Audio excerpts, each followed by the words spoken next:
Here's something else I got a problem with. The 10 Commandments. Here's my problem. Why are there 10? You don't need 10. I think the list of commandments was deliberately and artificially inflated to get it up to 10. It's a padded list. Here's what they did. About 5,000 years ago, a bunch of religious and political hustlers got together to try to figure out how to control people, how to keep them in line. They knew people were basically stupid and would believe anything they were told, so they announced that God had given them some commandments.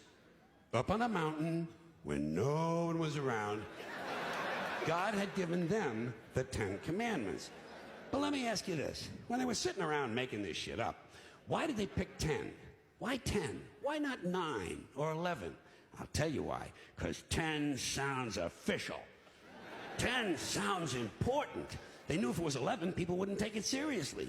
So what, are you kidding me? The 11 Commandments? Get the fuck out of here. But 10 sounds important. 10 is the basis for the decimal system. It's a decade. It's a psychologically satisfying number. The top 10, the 10 most wanted, the 10 best dressed. So having 10 commandments was really a marketing decision. And to me, it's clearly a bullshit list. It's a political document artificially inflated to sell better. I'm going to show you how you could reduce the number of commandments and come up with a list that's a little more workable and logical. We're going to start with the first 3, and I'll use the Roman Catholic version because those are the ones I was taught as a little boy. I am the Lord thy God. Thou shalt not have strange gods before me. Thou shalt not take the name of the Lord thy God in vain. Thou shalt keep holy the Sabbath.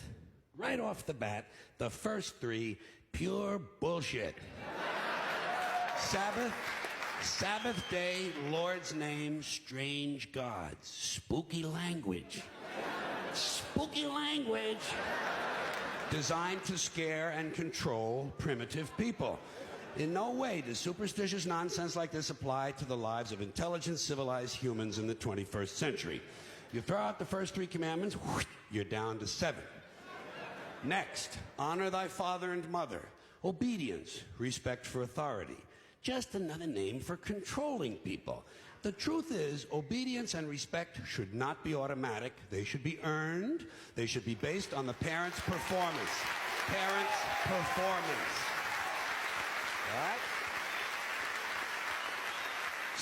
Some parents deserve respect. Most of them don't. Period. You're down to 6. Now, in the interest of logic, something religion is very uncomfortable with, we're going to jump around the list a little bit. Thou shalt not steal. Thou shalt not bear false witness. Stealing and lying. Well, actually, these 2 both prohibit the same kind of behavior. Dishonesty, stealing, and lying. So you don't need 2 of them. Instead, you combine them and you call it thou shalt not be dishonest. And suddenly, you're down to 5. And as long as we're combining, I have 2 others that belong together. Thou shalt not commit adultery. Thou shalt not covet thy neighbor's wife. Once again, these 2 prohibit the same kind of behavior, in this case, marital infidelity. The difference is coveting takes place in the mind, and I don't think you should outlaw fantasizing about someone else's wife. Otherwise, what's a guy going to think about when he's waxing his carrot? But marital fidelity is a good idea, so we're going to keep the idea and call this one, thou shalt not be unfaithful. And suddenly, we're down to 4. But when you think about it, honesty and fidelity are really part of the same overall value. So in truth, you could combine the 2 honesty commandments with the 2 fidelity commandments and give them simpler language, positive language instead of negative, and call the whole thing, thou shalt always be honest and faithful, and we're down to 3. Thou shalt, they're going away fast. Thou shalt not covet thy neighbor's goods. This one is just plain fucking stupid. Coveting your neighbor's goods is what keeps the economy going.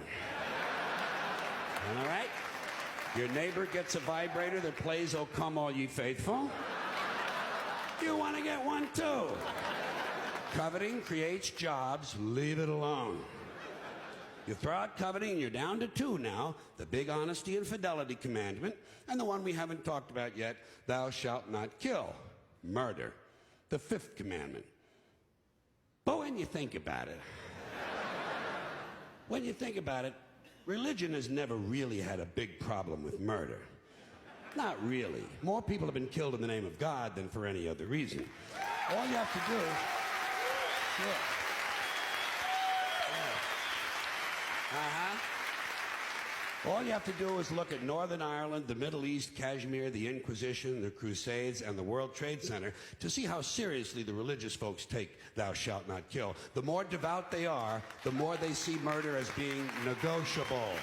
It's negotiable. You know? It depends. It depends.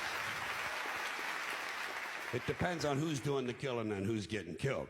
So, with all of this in mind, I leave you with my revised list of the 2 commandments.